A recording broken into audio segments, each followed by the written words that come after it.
हा सत्संग संत रामपालजी महाराजांचा असून मराठी भाषिक भक्त समाजास सहज समजावे म्हणून हिंदी भाषेतून मराठी भाषेत रूपांतरित करण्यात आलेले आहे.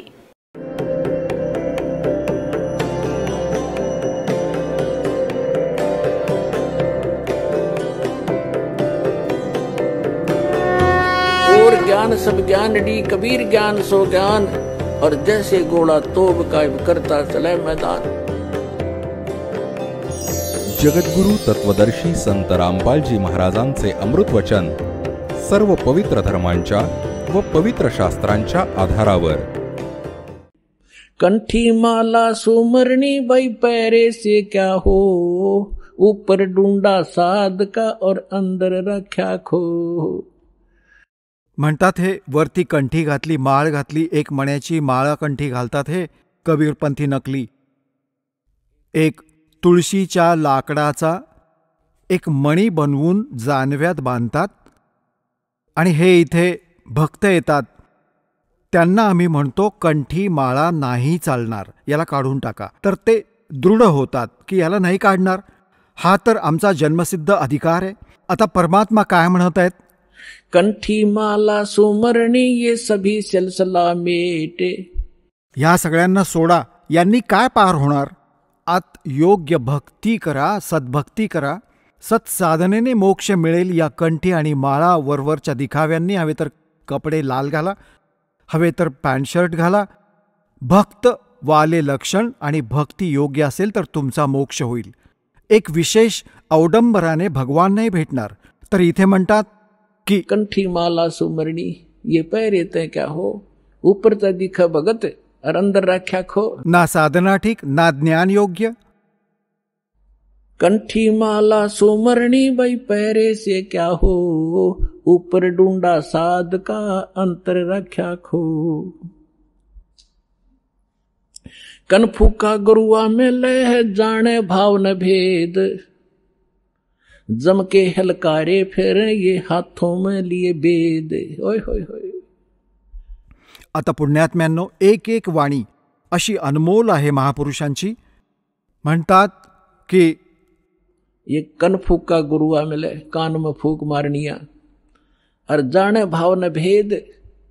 आणि म्हणतात हे काळाचे दूत फिरत आहेत नकली संत.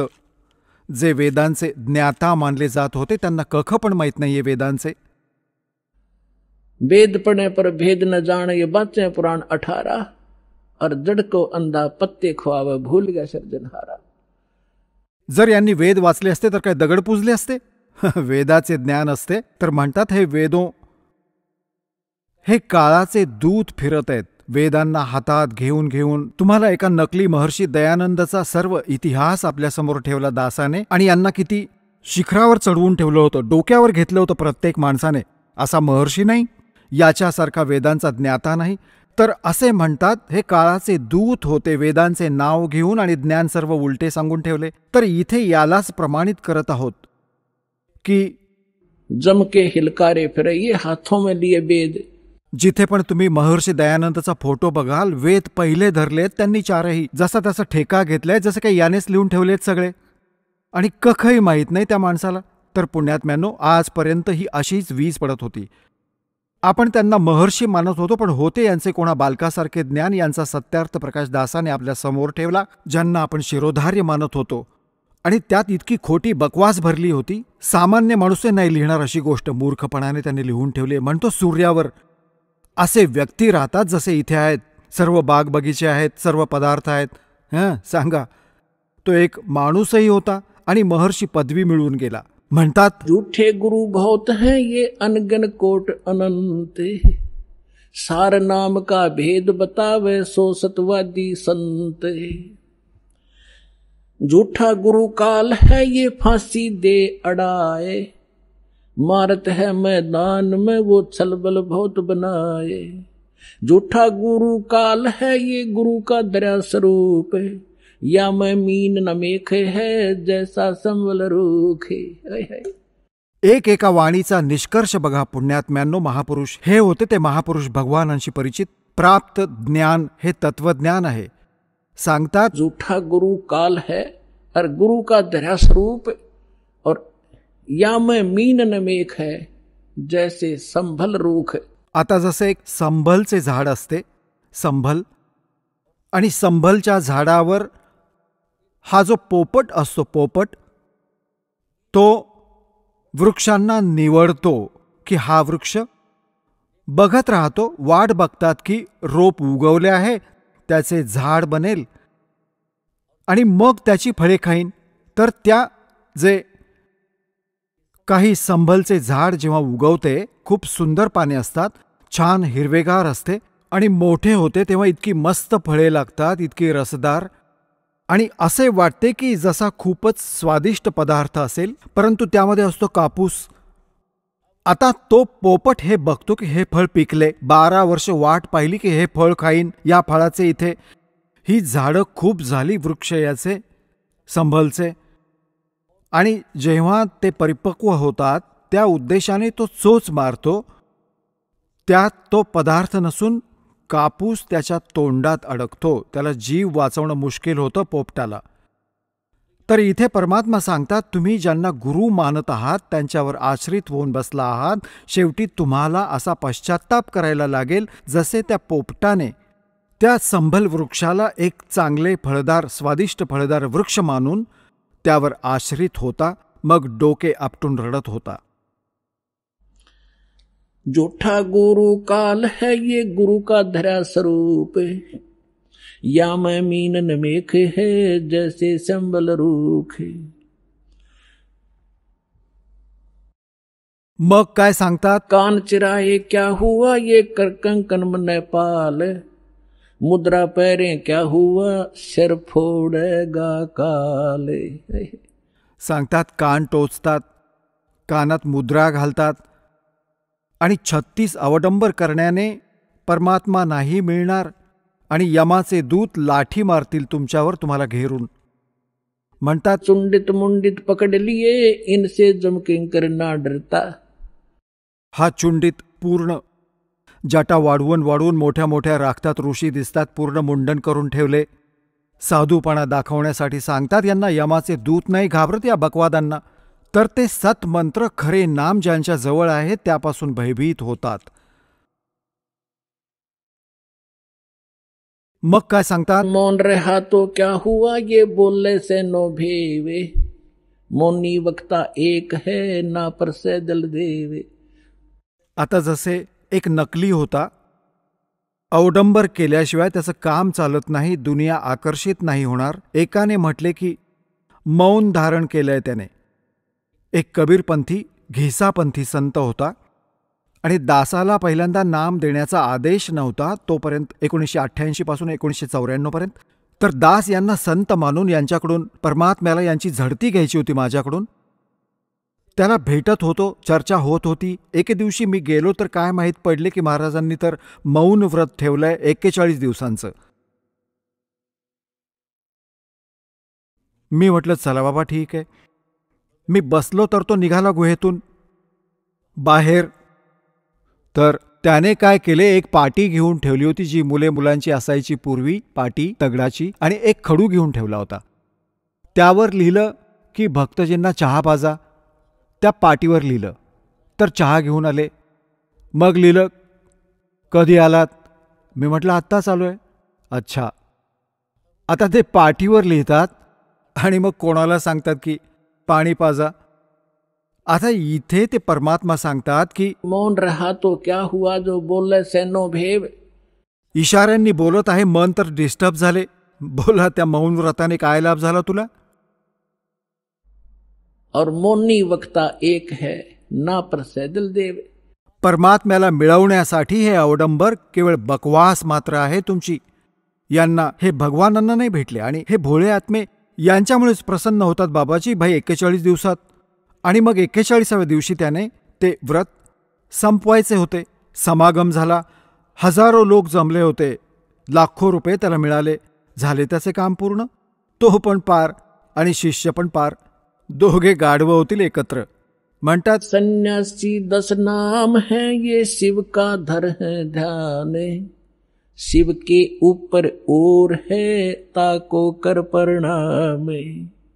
हे संन्यासी 10 नामी संन्यासी मानले जातात, भगवान शिवाला इष्ट मानतात.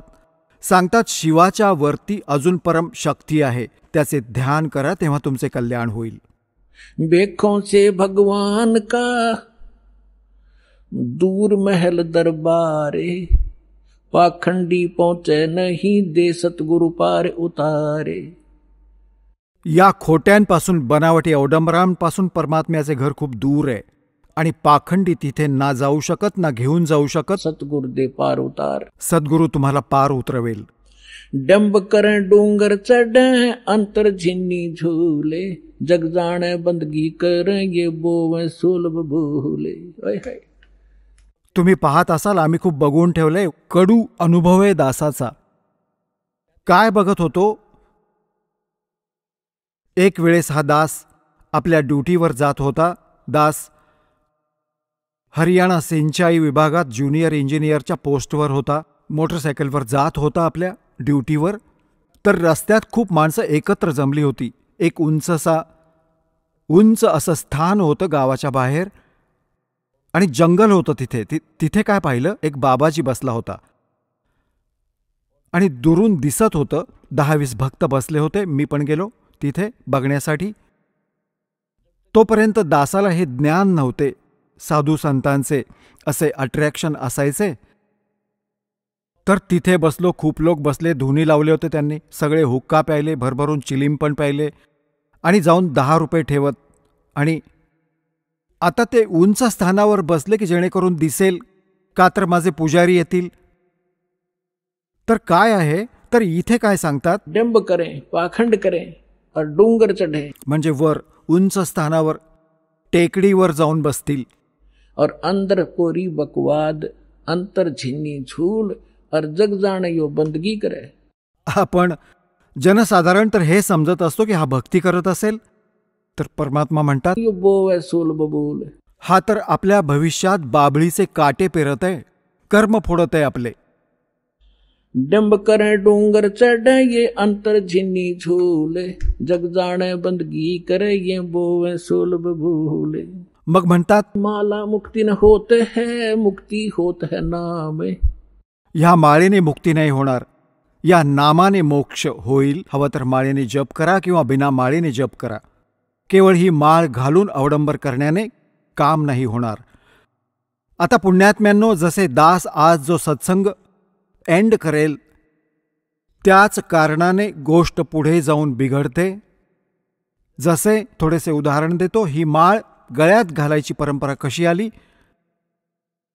जेव्हा भक्ती कोणत्याही युगात कधी प्रारंभ झाली होती, परमात्मा येतात, थोडीफार भक्ती ते स्टार्ट करून जातात. प्रथम मंत्राचीच होती. तर त्या माळेने जप करत असत. तर पहिले काय करत असत, खिसा कपडे वस्त्र असे नव्हते. माळेने जप केला व माळेला आदराने गळ्यात घालत असत. तो लोक दिखावा नव्हता. ते फक्त केवळ आपले सुरक्षित स्थान आणि आदरणीय स्थान हृदयाजवळ लटकत असे आणि जेव्हा त्याची आवश्यकता भासे त्याला तेव्हा जप करत असत. तर ज्याच्या गळ्यात माळ होती ते जप करत होते. तर विना मर्यादेने त्या मंत्र करणाऱ्यांकडून जर कोणाला आशीर्वाद मिळाला तो सफल होईल. तर गृहस्थी माणसाला कोणाला आशीर्वाद दिला त्या माळवाल्याने, जप करणाऱ्याने, तर त्याला लाभ झाला. तर त्याची पूजा सुरू झाली. आपल्या घरोघरी बोलवू लागले. जेव्हा थोडीशी भक्ती डाऊन व्हायला लागते तर ही ओळख मानली की जो गळ्यात माळ घालत आहे हा भक्त आहे व याची पूजा सेवा करण्याने खूप लाभ होतो. तर आपण 2 भागात विभागले गेलो. जे माळ घातलेले दिसतात त्यांना आपण भक्त व संत मानतो, त्यांची सेवा करतो, पाय धुतो आणि त्यामुळे थोडाफार लाभ त्याला मिळायचा. आता कसे? हे तर असे होते जसे कोणी आपल्या टायरमध्ये हवा भरून ठेवली आहे आणि त्यातून घेऊन दुसऱ्या ट्यूब व दुसऱ्याच्या टायरमध्ये भरत आहे. थोडीफार येईल, त्याचे पण काम नाही होणार पूर्ण आणि याची संपून जाईल. तर अशी गोष्ट बिघडत गेली. तर असे आपण या नकलींना, जे गळ्यात माळा घालत होते प्रारंभी, तर हे भक्त होते, परंतु मर्यादाहीन होण्याने आपल्या संग्रहित कमाईला इथेच डिस्ट्रॉय करत जात होते आणि दोघे इथल्या इथेच राहत होते. तर अशा प्रकारे हे माळेचे प्रचलन चालले होते. तर लोकांनी जेव्हा हे पाहिले की माळा ज्याने घातली आहे त्याला भक्त मानतात, मग माझ्यासारख्या पाखंडीने 2-2 घालायला सुरुवात केली. तर काय म्हणे, कोणी विचारे की 2 का घातले आहेत भक्तजी, की दोन्ही हातांनी जप करतो मी? तर त्यांनी विचार केला की हा अजून मोठा भक्त असेल, तर त्याची अजून जास्त पूजा सुरू झाली. तर ज्याने मग 3-3, 4-4 घालायला सुरू केले, तर 4 घालणाऱ्याला जास्त पसंत करू लागले साधे भोळे भक्त. तर असा बट्ट्याबोळ झाला. एका आश्रमामध्ये काही भक्त, त्या गाववाल्यांनी एक आश्रम बनवला होता, 5-7 खोल्या बनवल्या होत्या. अशा प्रकारे आपण ज्ञानहीन झाल्याने आपण या नकलींचे मजूर बनून राहिलो. आपण यांना हे थोडेफार भक्ती करतात तशी, आणि मग आपण त्यांची सेवा करून रोटी तुकडा चारून थोडाफार लाभ आपण घेत होतो. आपण यांचे भिकारी म्हणून राहत होतो. आता दास इच्छितो की घराघरात सगळे धनवान होत. भगवानांच्या खजिन्यात काही कमी आहे?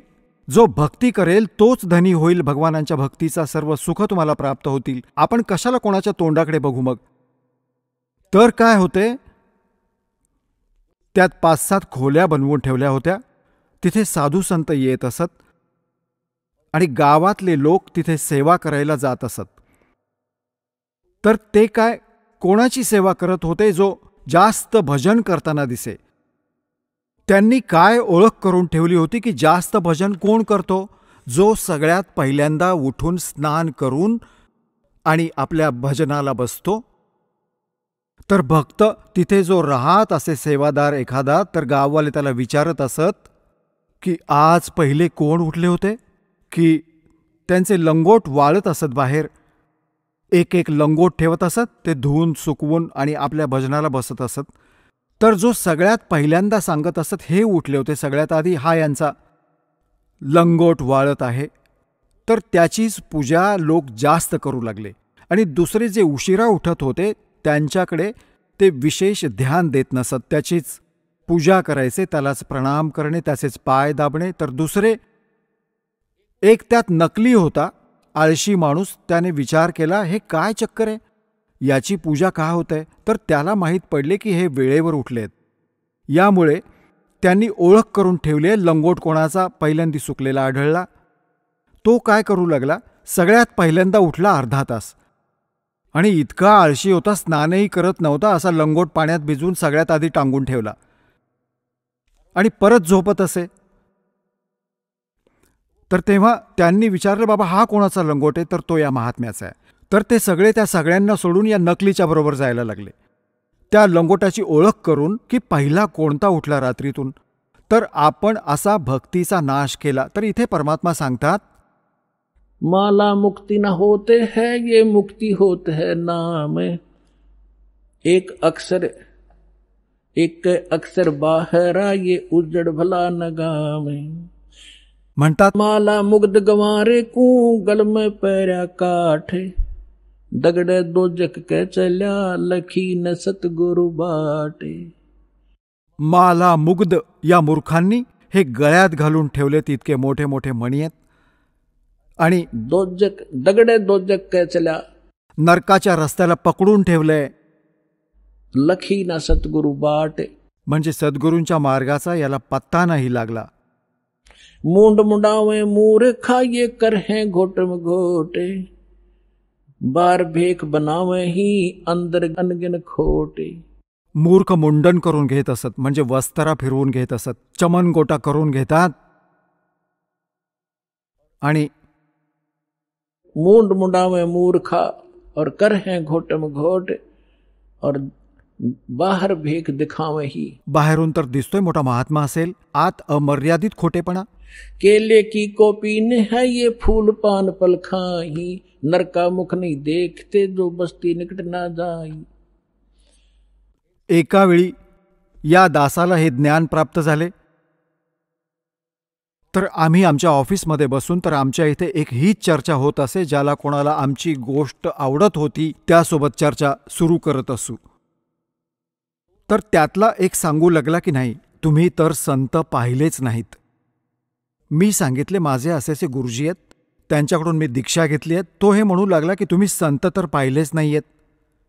दुसरा माझा साथी म्हणत होता की ते कसे असतात बाबा, की मी एक वेळेस ऋषिकेशला गेलो होतो हरिद्वारच्या पुढे, आणि तिथे पुढे एक जंगल आहे 1 किलोमीटर पुढे चालून साईडला, आणि तिथे एक महात्मा राहत आहे, आणि तो केवळ एक लंगोट बांधतो केळ्याच्या पानांचा, जंगलात राहतो, आणि जंगलात इतका आत चालत जातो की माणसाचं तर दर्शन पण नाही करत तो, आणि जर त्याचे दर्शन झाले तर बेडा पार होऊन जातो. तर खूप लोक तिथे जमू लागले होते. तर मी पण जाऊन बसलो, त्यांच्याशी विचारपूस केली, तर त्यांनी सांगितले की एक महापुरुष राहतात इथे आणि ते कधी कधी इथे दिसतात फिरत असताना, तर आम्ही त्यांच्या दर्शनासाठी बसलो आहोत. होऊ शकेल आमचे भाग्य उजळेल.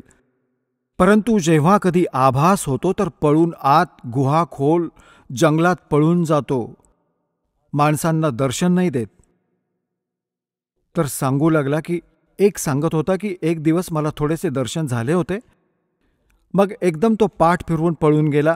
बस त्या दिवशी थोडीशी कसर बाकी राहिली, नाहीतर बेडा पार झाला असता. त्याच आशेने 20-30 माणसे बसली होती तिथे. आता या परमात्म्याच्या ज्ञानाने तो निर्णय होईल की ते काय होते, तो कोण होता, हाय त्याला काय म्हणतात सूक्ष्म वेदात, केले की कोपीन है वो फूल पान फल खाही. केळ्याच्या पानांचा लंगोट तर बांधून ठेवलाय, असे बैरागी त्यागी वाटत आहेत, आणि फुले पाने आणि फळे खाऊन उदरनिर्वाह करतात आणि वस्तीच्या जवळ नाही जात, माणसाचे तोंड पण नाही बघत. असे त्यागी बैरागी त्यांना संसार एक समर्थ संत मानतो. आता याचे प्रमाण दिले आहे सूक्ष्म वेदामध्ये. केळे की कोपीन है जो फूल पान फल खाही, नरका मुख नहीं देखते जो बस्ती निकट नहीं जाही. ते काय आहेत? वो जंगल के रोज है जो मनुष्यों बिद के जाही, निस्तिन फिरो उजाड़ में नो परमात्मा पावे नाही. कसे प्रमाण दिले की तो जंगलातील नील गाय आहे, जो बघितला माणूस की पळून जाईल, सुसाट माहीत नाही कुठे जाऊन बसेल. हे जंगलाचे नील गाय आहेत. जेव्हा नामाने मोक्ष होईल, या बकवासाने होणार. हे जंगलात पशु सगळे नंगे फिरतात आणि पळून जातात, मृग पण पळून जाते माणसापासून घाबरून. मग याचे समाधान सांगतात, डेरे डांडे खुश रहो ये खुसरे लेना मोक्षे, दरु पर लाद पार उतर गे फिर डेरे में क्या दोषे. परमात्मा बघा, अजून तर कोणते उदाहरण यांच्याकडे नव्हते जेव्हा हे ज्ञान मालक देत असत. आपण ध्रुव आणि प्रल्हादाला मुक्त मानतो. मानता? म्हटलं हो. तर जेव्हा ध्रुव व प्रल्हाद तुम्ही म्हणता पार झाले, त्यांचा इतिहास बघा वाचून. प्रल्हादजी 10 वर्षांचे होते जेव्हा नरसिंहजी आले व त्यांना भेटले. म्हणजे परमात्मा प्राप्ती झाली. भक्ती ते पहिल्यापासूनच करत होते, आणि मग त्यांनी लग्न केले. आणि तो राजा बळी होता, ज्याने ते 100 अश्वमेध यज्ञ केले होते इंद्राची गादी प्राप्त करण्यासाठी, आणि ज्यांच्यासाठी भगवान आले होते वामन रूप घेऊन. तर तो प्रल्हादाचा नातू होता, बैलोचनचा मुलगा होता. तर त्याने लग्न केले, बालक झाले व ते पार झाले. आणि ध्रुवचा भाऊ होता उत्तम, त्याचा मृत्यू झाला होता. मग ध्रुवाने लग्न केले आणि उत्तमची पत्नी पण त्याच्याबरोबर ठेवली त्याने, तर तो पण पार झाला. तर सांगायचा भाव हा नाहीये की तुम्ही जी बकवास करता की ब्रह्मचारी जंगलात गेले तेच पार होतील. नाही, जर ब्रह्मचारी पार होतात तर हे हिजडे तर सर्वात पहिल्यांदा पार होतील, त्यांचा तर नंतर नंबर येईल. परंतु मोक्ष होईल भक्तीने. हवे तर ब्रह्मचारी राहून करा, हवं तर घर करून करा, हवं तर गृहस्थी करा. दुराचार वाईट सांगितला, तो तर असाही चांगला नाही, अशी ही वायफळ गोष्ट आहे.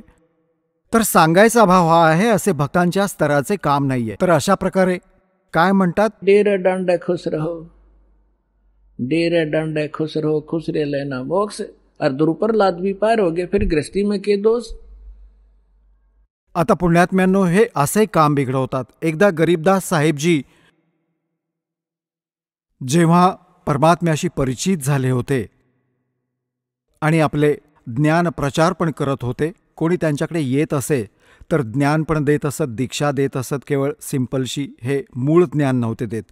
परंतु त्यांच्याकडून खूप दिलासा मिळत होता. ते समर्थ होते, आशीर्वादाने पण लाभ देत होते, सांसारिक सुख देत होते. तर त्या एक तुम्हाला सांगतो की यांची कशी दुर्गती होते. जग जाणायो बंदगी कराई बोह सोल बबूल. एक बेरी गाव आहे रोहतक जिल्ह्यात. आता ते झज्जरमध्ये आले. तर तिथे त्या गावातली एक व्यक्ती होती हरलाल नावाची, आणि ती धार्मिक व्यक्ती होती खूप. त्याने एक साधू ठेवला आपल्या घरामध्ये की महाराज तुम्ही इथे राहा. त्याच्यासाठी घरात खोली बनवली वरती. तुम्ही इथे राहा, आम्हाला सेवा मिळेल, आमची कर्मे बनतील, तुमची भक्ती होईल, तुम्हाला भक्ती करायचीच आहे. तुम्ही बालब्रह्मचारी आहात, घर सोडलेले आहे. म्हटले हो बाबा ठीक आहे. झाली सेटलमेंट. त्याची वरती खोली बनवली. एकांतात त्याला मस्त भोजन देई सकाळ संध्याकाळ, आणि तो आपले भजन करी. असा पण तो विचार करायचा की हा भजन करत असेल, आणि ते भजन त्याच्याकडे ती भक्ती नव्हतीच.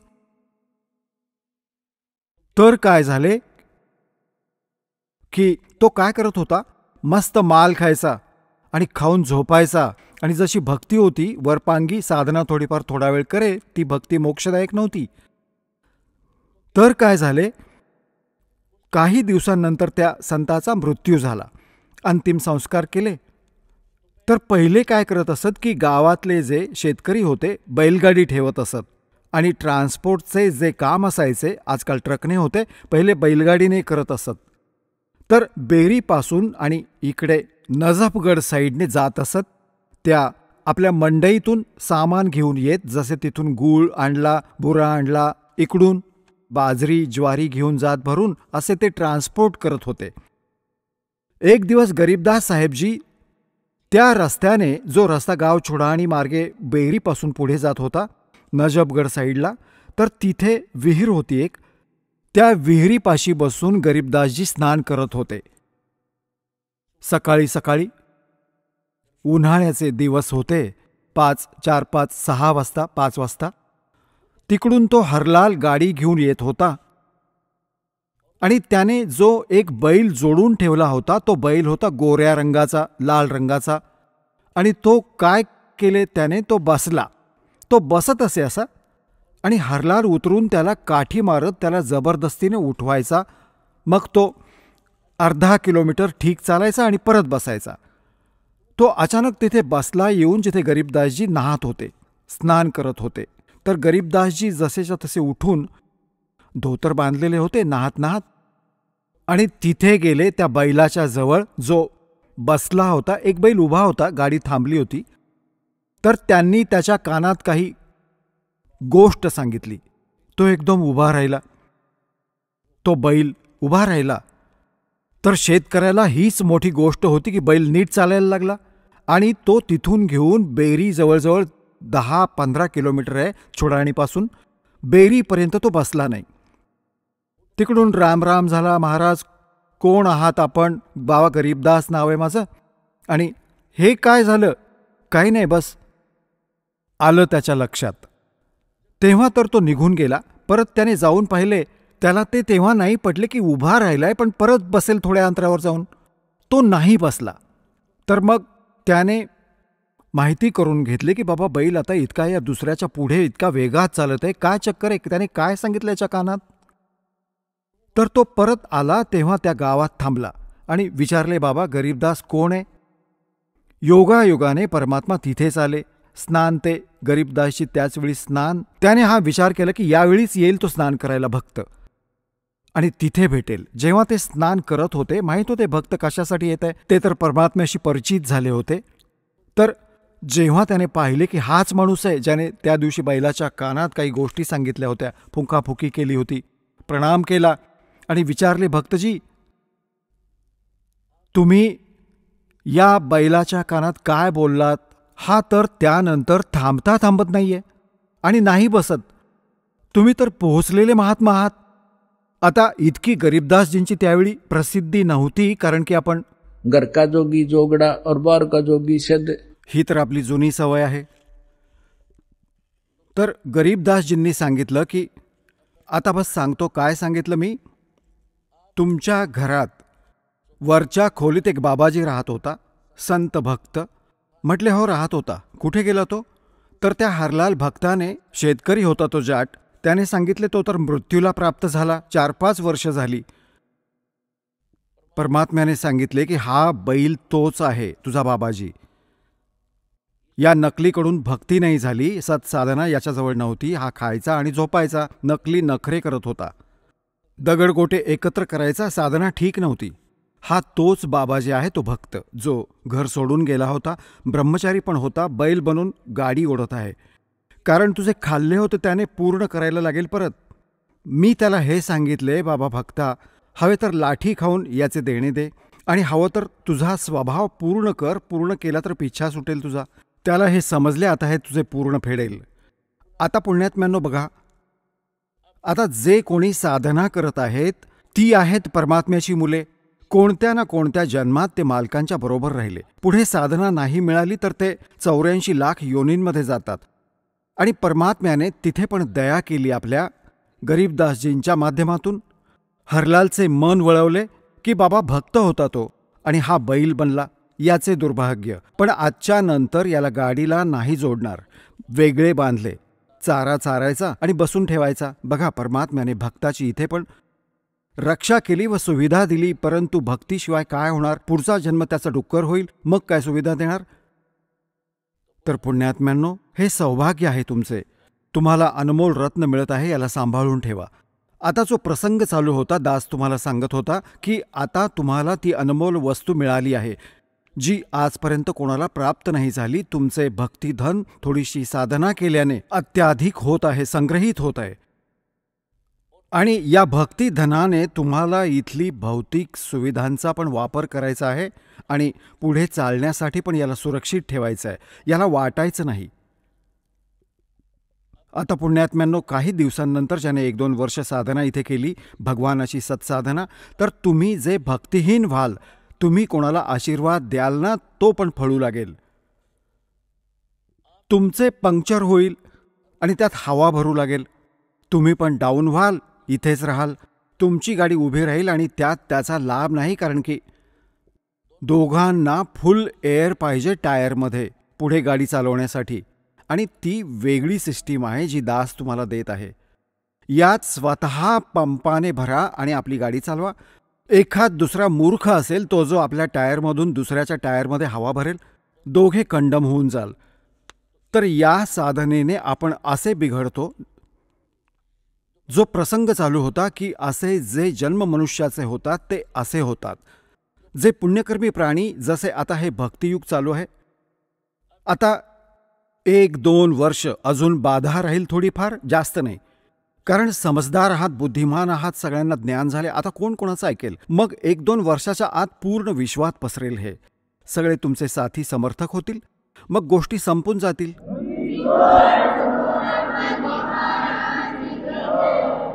मग जी मर्यादा तुम्ही कराल, तुम्हाला सहयोग देतील आणि ते पण त्याच मर्यादा पालन करत असतील, तर तुमची भक्ती खंड नाही होणार. तुम्ही पण सफल व्हाल आणि ते पण होतील. मग काय होईल की काही दिवसात तुम्हाला इतके सुख मिळेल, कारण भगवान सुखसागर आहे. तर ही सावधानी बाळगा की या सुखात परमात्म्यापासून दूर नका होऊ, कारण की हे सुख मालकांपासून दूर करेल आणि त्याचे होईल ज्याचे नाम खंडित होईल. इथे सांसारिक सुख आहे. जसे कोणत्या व्यक्तीचे नाम खंडित झाले किंवा कोणत्या कारणाने त्याने नाम त्याग केले, 2-3 वर्ष साधना करून तो निघून गेला, आता त्याला तरी सुख मिळत आहे.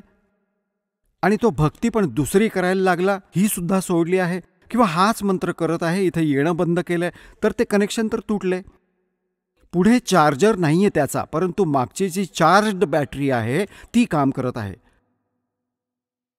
आता तो चांगला चार्ज झाला असेल तर खूप दिवस पण काम करेल, पण तो हा विचार करत असेल की माझे काय बिघडले. आता बिघडेल तेव्हा असे बिघडेल की कोणत्याही प्रकारे समजणार नाही त्याला. आता इतके ज्ञान दिले जात आहे, मी कोणी बालक नाही की असंच कोणी ठोकलाय आणि कोणती हाव आहे मला. 2 रोटी भगवानांनी देऊन ठेवली होती, जेईची नोकरी होती, छान काम चालू होतं. परमात्म्याने पहिल्यांदा पण ठीक घरात निर्वाह, ठीक अशा घरात जन्म दिला होता जिथे रोटी ठीक टाईम पर मिळत होती. तर दासाला माहीत पडले की माझ्यासारखे दुःखी सगळेच आहेत ज्यांना भगवानाची आस आहे आणि धक्के खात आहेत, आणि मला माहीत पडले तर सगळ्यांना आवश्यकता या भगवानाची आणि या ज्ञानाची. तर यासाठी दासाने हे पाऊल उचलले. तर अशा प्रकारे जसे तुम्ही सफल व्हाल. आणि एक गोष्ट अजून लक्षात ठेवा, तुम्ही इथे केवळ त्याच उद्देशाला घेऊन नका येऊ की जसे रोगी आहे रोगच बरा व्हावा. ज्याला पुत्र वा संतान नाहीये त्याला पुत्र झाला तरच गोष्ट बनेल. जर संतान पण आपल्याला आवश्यक असेल देणं तर इथेच मिळेल, पृथ्वीवर कोणी नाही देणार तुम्हाला. आणि जे तुमचे रोग निवारण होईल तर इथेच होईल, पृथ्वीवर कुठे होणार पण नाही. आणि होईलच होईल, रोगाचे निवारण तर होईलच होईल. बाकी राहिले संतान, पण परमात्म्याला जर वाटले तर सगळं काही करू शकतो. त्याचा एक मोठा इतिहास आहे, परत सांगेन, अशी गोष्ट नाही आहे. इथे हजारो असे प्रमाण आहेत ज्यांचे 10-10 वर्ष, 12-12 वर्ष आणि 15-15, 20-20 वर्ष लग्नाला झाली होती आणि मूल नव्हतं. सर्व आजकाल तर सगळे जे आहेत ना, भौतिक आणि सगळ्या ट्रीटमेंट आहेत, हे पण करून पाहिले होते मालकांनी, त्यांना पण संतान दिले. ही तर काय मोठी गोष्ट नाही आहे, परंतु तुमचा आमचा मूळ उद्देश आहे मोक्ष व्हावा. आणि तुम्हाला पार करण्यासाठी परमात्मा जसे पण तुम्हाला ठेवतील तसेच राहा. जसे डॉक्टरकडे रोगी असतो आणि त्याला थोडेफार कष्ट पण होत आहेत, तो जशी पण कोणती ट्रीटमेंट करेल, इंजेक्शन दिले तर थोडीफार वेदना तर होतेच. आता त्याला इंजेक्शन नाही दिले तर ती ट्रीटमेंट काय करणार डॉक्टर? तर थोडीफार संकटे, थोडेफार कष्ट तुम्हाला जाणवले तरी ते गॉड गिव्हन समजा. कशासाठी? परमात्मा आपल्याला उदाहरण देतात, आपल्यावरच म्हणतात, कबीर सुख के माथे पत्थर पड़ो, जो नाम हृदय से जावे, बलिहारी वा दुख के जो पल पल नाम रटावे.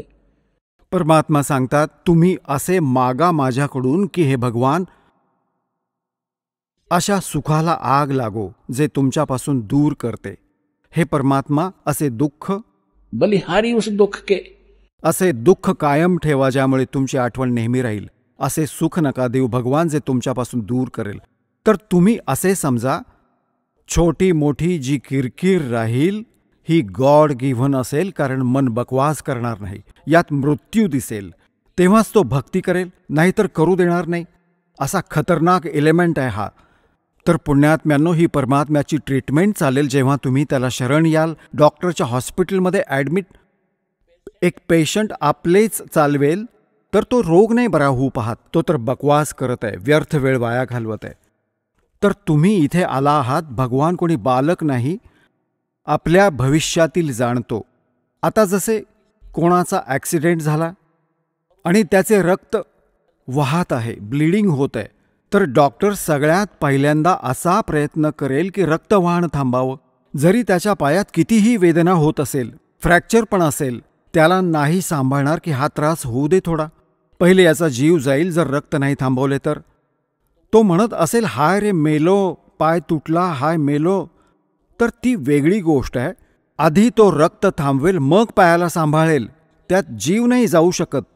तर अशा प्रकारे तुम्ही इथे आला आहात केवळ एक उद्देश घेऊन, आणि परमात्म्याला माहीत आहे की उद्या याच्यावर एक असे संकट येईल, याचा जीव जाणार आहे किंवा कोणता अजून भयंकर अटॅक आहे याच्यावर. तर पहिले मालक तुमच्या त्या संकटाला हटवेल जे भविष्यात अजून येणार आहे, याहूनही भयंकर. आणि तुम्ही हा विचार कराल, सांगा, माझे हे संकट नाही बरे झाले, 2 वेळा झाले, 3ऱ्या वेळी आले, 5वी हजेरी झाली. पुण्यात्म्यांनो, इथे तर आजीवन येण्याची नियत बनवा, तर तुमचे कल्याण होईल. असे मूल नाही की भगवान जंतर मंतर करेल की तू तुझा राजी मी माझा राजी, नाही. तुमच्या असंख्य जन्माचा कोड मिटेल इथून. आता जो प्रसंग चालला आहे की जसे सतयुगात पुण्यात्मा जन्म घेतात आणि त्यांच्यासाठी परमात्मा असे वातावरण बनवतात, फळदार वृक्ष असतात सगळ्या जागी. जसे आजकाल आपण धान्य उत्पन्न करतो किती मेहनत करून, त्यावेळी हे असे उभे राहतात, जसे समक्ष बघितलं असेल तुम्ही, असे उभे राहतात. आणि जा आणि तोडा, फांद्या हलवा आणि शिजवा आणि खा, फळं तोडा आणि खा, आणि भजन, आणि त्यात भजन सगळे करतात, त्यांची अशी श्रद्धा असते. तर ते भक्ती करतात शास्त्र विरुद्ध, आणि सुख सगळी उपलब्ध आहेत. शरीर पण स्वस्थ आहे, लाखो वर्ष जीवन पण राहतं, बापाच्या आधी मुलगा पण नाही मरत आणि महिला विधवा नाही होत. तर ते हे विचार करत आहेत की आम्ही जी साधना करतो याने आम्हाला लाभ आहे. नाही, ही चूक मारत आहे आपल्याला आजपर्यंत. तर त्या सतयुगात कोण प्राणी जन्म घेतील हे खूप असंख्य युगांपासून चालत आलंय. आता जसं ही वेळ आता चालू आहे, जे भाग्यवान पुण्यात्मा आहेत या ज्ञानाच्या संपर्कात राहतील, भक्ती ठीक करत राहतील, तर हे पार होतील. आता अरब खर्व प्राणी पार होतील. आता या मधल्या पिढीत या ज्ञानाने, कारण की परमात्म्याने 3 युगे वाट पाहिली आहे या वेळेसाठी. आणि कसे परमात्मा कशा प्रकारे असे लपाछपी करून आणि भक्ती वाचवून आणलाय, तुम्ही या ज्ञानाशी परिचित व्हाल तेव्हा माहीत होईल. कुठेही जसे तुम्ही विचार करता श्रीकृष्णाने साडी वाढवली द्रौपदीची, श्रीकृष्णाच्या हातामध्ये नव्हते काहीही. परमात्म्याची श्रद्धा कायम ठेवण्यासाठी परमात्मा सांगतात, मैं ही सोशल छिद्र करता हूं. तेच त्याच संताचे रूप बनवून जातात, तो ज्या गुरुवर आश्रित आहे आणि त्याचे काम करतात. भक्तात आस्था बनून राहते आणि तो असा विचार करतो की माझ्या गुरुमुळे की साधनेमुळे ठीक झालो, होतो त्याच्या पूर्वजन्मांच्या संस्कारांमुळे. तर परमात्म्याने या भक्तीला वाचवून जीवित ठेवायचे होते, यासाठी तुम्हाला इथपर्यंत आणले. तर आता जे पार होतील ते तर होतीलच होतील, मालकाचं वचन आहे. सकल सृष्टी प्रवानिक होई. पूर्ण विश्व आणि नाम घेईल, मोक्ष होईल. मग काय होईल की शेवटी हा तर स्वभाव आहे या खराब लोकांचा, परत हळूहळू जाऊन परंपरा बिघडवायला सुरुवात होत जाईल. तर त्यावेळी लास्टमध्ये जो भक्त आहे, भक्ती हीच करत असतील, परंतु ते पार नाही होऊ शकणार.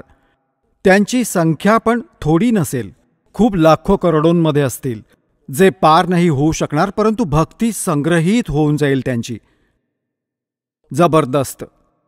तर ते मग काय करतील, काळाच्या हाती जातील. त्यांच्यातलेच ब्रह्मा विष्णू महेश हे देव आणि हे सगळे बनवले जातील गणेश आणि हे जितक्याही देवता आहेत, इंद्र, कुबेर, वरुण, धर्मराज, हे 33 कोटी देवता यांच्यातूनहीच निवडल्या जातात. आणि मग यांना वर ठेवेल वरच्या लोकात, यांची पुण्य त्यांच्याबरोबर असतील. मग तिथे याचा टॅक्स आहे, आपला टॅक्स वेगळा घेईल व आपला माल पण विकेल तो न्यारा.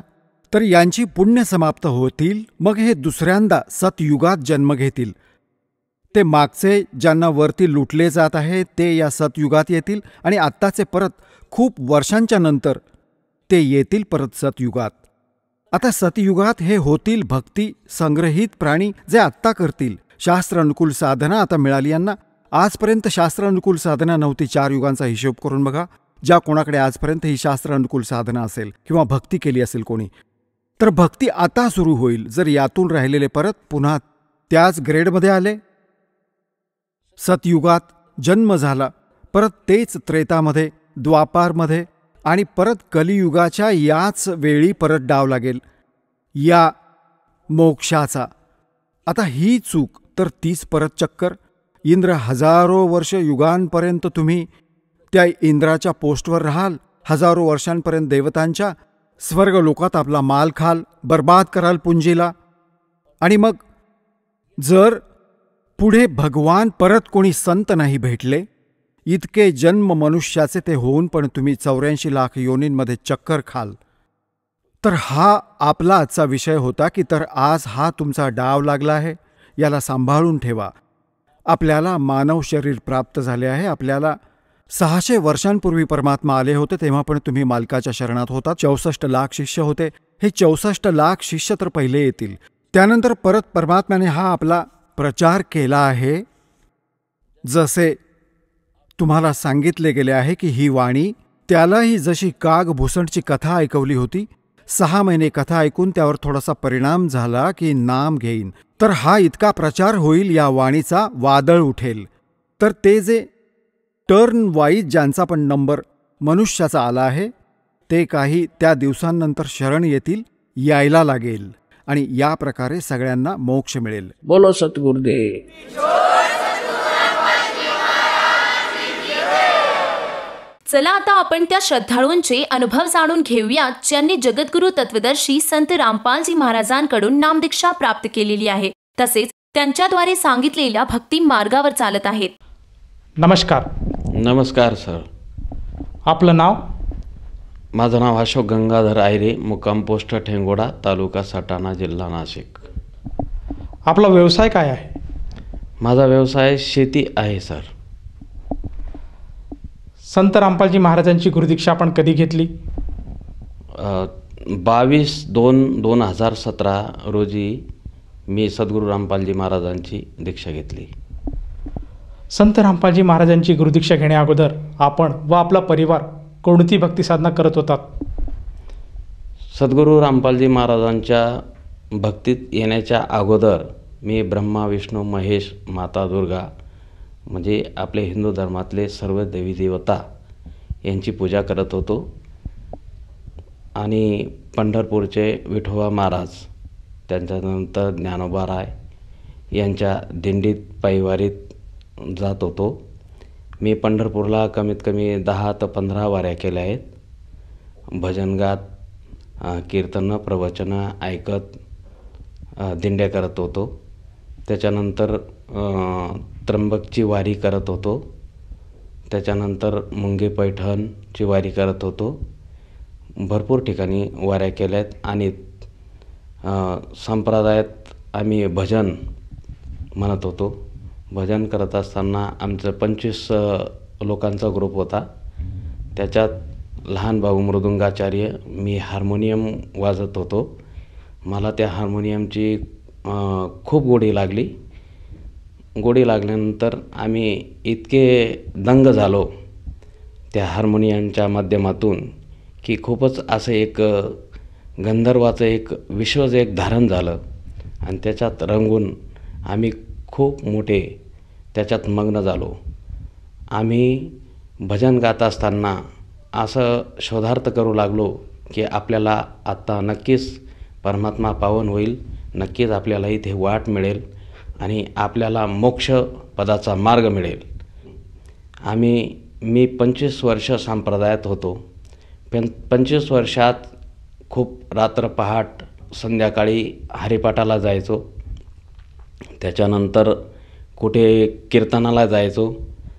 त्याच्यानंतर पहाटी काकडा, भोपाळी म्हणायचो. हार्मोनियम वादक होतोच, गायन पण करायचो, अभंग म्हणायचो. त्याच्यानंतर सर्वांना रंगवायचो. जर आम्ही कमीत कमी 10-20 जण असं भजनी मंडळामध्ये जर बसलो तर आम्ही इतके रंगदेवता आणायचो की अक्षरशः आमचे भजनी मंडळातले 2-5 जणं आमच्या रंगदेवतेला पाहून नाचत असत. त्याच मार्गास्तव पुढे पुढे आम्ही खूप मोठा संप्रदाय वाढवल्यानंतर आमची आर्थिक परिस्थिती पुढे खालावली. आर्थिक परिस्थिती खालावल्यामुळे मग खूप मोठा संप्रदाय वाढला. आम्ही वाऱ्या करत गेलो. वाऱ्या करत असताना पुढे पुढे व्यवसाय शेतीशी निगडीत राहिलो आणि भजन करत आणि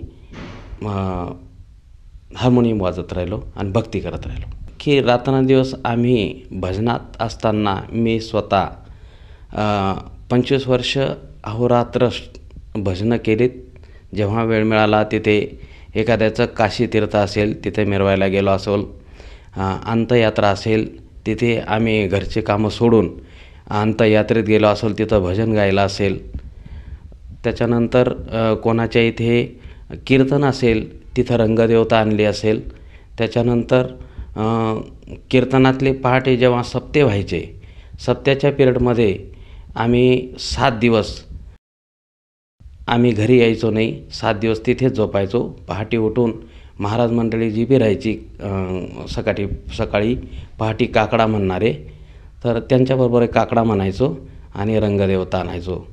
परंतु एवढं बी करून मी शेती व्यवसाय करत असताना मला माझ्या जीवनात खूप आपत्त्या येत गेल्या आणि जो तो व्यक्ती आज ह्या मृत्यूलोकात जो बी जन्माला येतो त्या व्यक्तीला पैसा हवा असतो.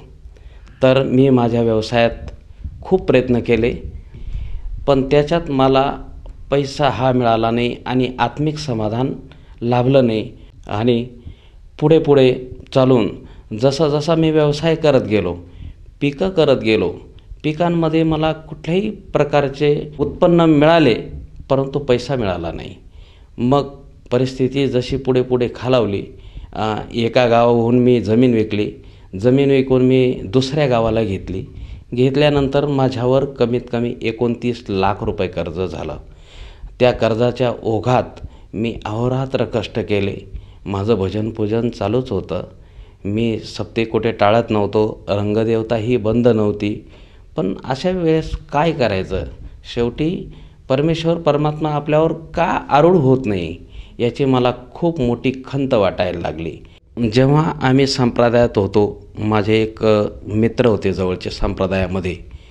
मग आम्ही एकमेक कायम चर्चा करत असत की काहीतरी शोधार्थ जे म्हणतात की एक तुकोबारायांचा अभंग आहे, जेथे कीर्तन करावे तेथे अन्न न सेवावे, बुक्का लावू नये भाळा, माळा घालू नये गळा. मग आम्ही तेव्हा त्या मित्रामध्ये चर्चा करायचो की असं तुकोबाराय म्हणतात, पण मग हे कीर्तनकार का वागत नाही आणि तशी प्रशंसा म्हणजे वागून तसं निष्पन्न का होत नाही. मग आम्हाला फार मोठी खंत वाटायला लागली आणि मध्येच ओघाओघाने त्या मित्रांनी त्यांच्या घरी टी व्हीवर एक चॅनलवर कार्यक्रम पाहिला. ते असे आम्हाला छंदच होता ना, प्रत्येक साधुसंतांचे कीर्तनं प्रवचनं लागली की आम्ही पाहायचो. ते ओघाओघाने त्यांनी संत रामपालजी महाराजांचा कार्यक्रम टी व्हीवर पाहिल्यानंतर त्यांनी एक 8-10 दिवस कार्यक्रम सलग पाहत राहिले. त्यांनी त्यांच्यावर खूप मोठा एक संग्रह केला ज्ञानाचा.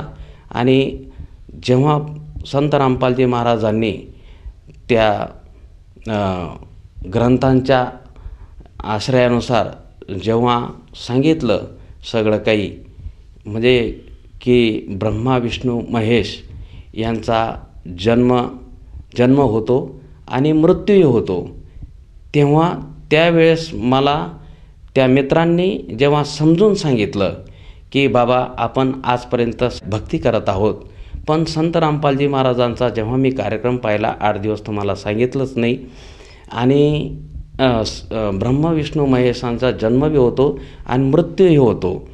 मग म्हटलं असं असेल कसं काय? मग मीही तेव्हा कार्यक्रम पाहिलेत. संत रामपालजी महाराजांच्या कार्यक्रम पाहिल्यानंतर माझे त्याच्यात डोळे उघडले की खरोखर गुरुजी म्हणजे संत रामपालजी महाराज जे सांगतात हे त्रिकाल सत्य आहे. आणि त्या मित्रांच्या सांगितल्यावरून मी संत रामपालजी महाराजांच्या शरणात आलो. सर, जसं तुम्ही सांगितलं की संत रामपालजी महाराजांची भक्ती आपण ज्ञानाच्या आधारावर स्वीकार केला त्या भक्तीचा, तर ह्या भक्ती स्वीकार केल्यानंतर किंवा ही जी भक्ती आपण स्वीकारली आणि त्या भक्तीनुसार आपण साधना केली, गुरुमंत्र जाप केला, तर त्यामुळे आपल्याला व आपल्या परिवाराला काही लाभ प्राप्त झालेत का?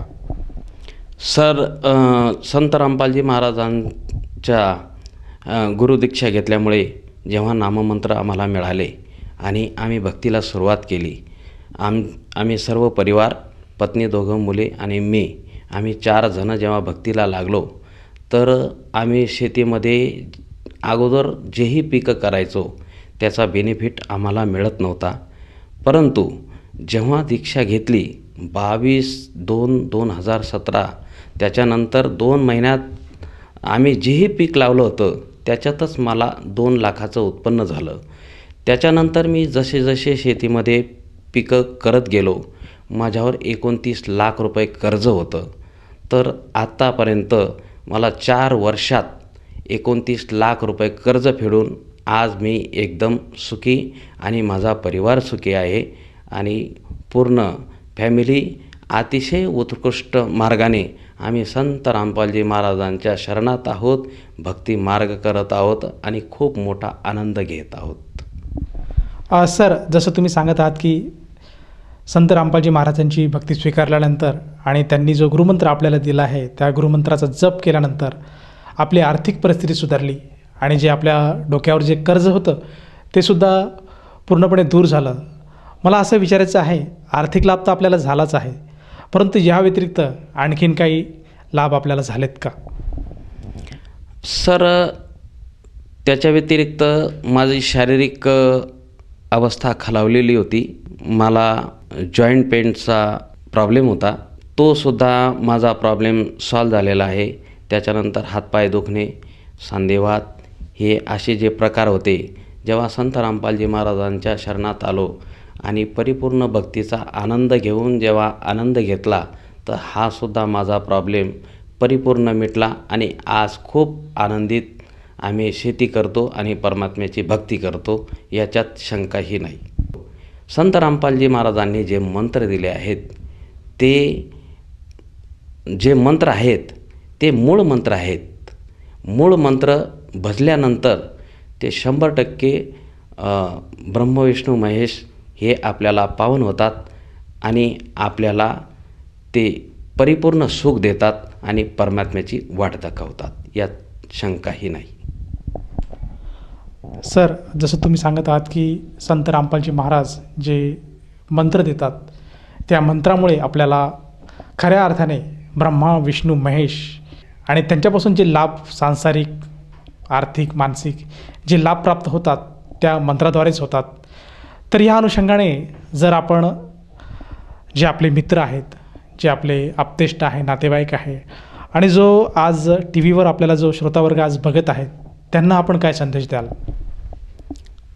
सर, संदेश देण्याइतका माझा तितका अधिकार नाही, परंतु विनवणी 100% करू शकतो. संत रामपालजी महाराजांचा उपदेश घेऊन जर आपण भक्ती केली, त्या परमात्म्यापर्यंत सद्गती आपल्याला प्राप्त होईल आणि मोक्षाचा मार्ग मिळेल, यात शंकाही नाही. सर, जर कोण्या साधकाला किंवा भक्ताला संत रामपालजी महाराजांची गुरुदीक्षा अथवा नामदीक्षा घ्यावायची असेल, गुरुमंत्र घ्यावायचा असेल, तर ती व्यक्ती गुरुदीक्षा कशी घेऊ शकेल? सर, संत रामपालजी महाराजांच्याकडून जर दीक्षा घ्यायची असेल तर टी व्हीवर अनेक चॅनलवर संत रामपालजी महाराजांचे कार्यक्रम चालत आहेत.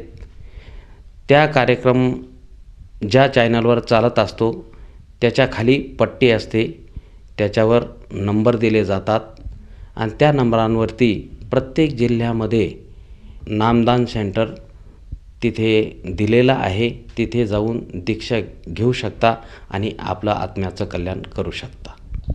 सर, जसं तुम्ही सांगत आहात की आज संत रामपालजी महाराजांच्या दयेने प्रत्येक जिल्ह्यामध्ये नामदान केंद्राची उभारणी केली आहे आणि आपल्या टी व्हीवर जे नंबर फ्लॅश होत आहे त्या नंबरवर जर संपर्क साधला तर आपल्याला तिथला ॲड्रेस मिळेल आणि तिथे जाऊन तो साधक किंवा ती व्यक्ती नामदीक्षा घेऊ शकेल. परंतु ही जी क्रिया आहे किंवा ही जी प्रोसेस आहे नामदानाची किंवा नामदीक्षेची, याच्यासाठी त्या साधकाला किंवा त्या भक्ताला किती पैसे मोजावे लागतील?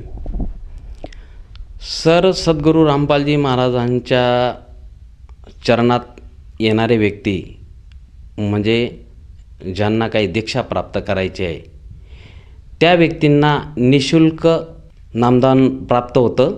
याच्यात कुठल्याही प्रकारची फी वगैरे आकारली जात नाही. निःशुल्क पद्धतीने इथे नामदान दिलं जातं, उत्कृष्ट पद्धतीने नामदान दिलं जातं. धन्यवाद. सतसाहेब.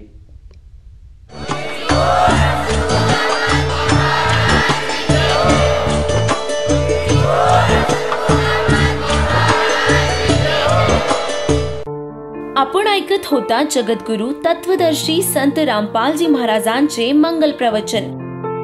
निःशुल्क नामदीक्षा प्राप्त करण्यासाठी आणि अधिक माहितीसाठी संपर्क करा 7030303951 7030303952.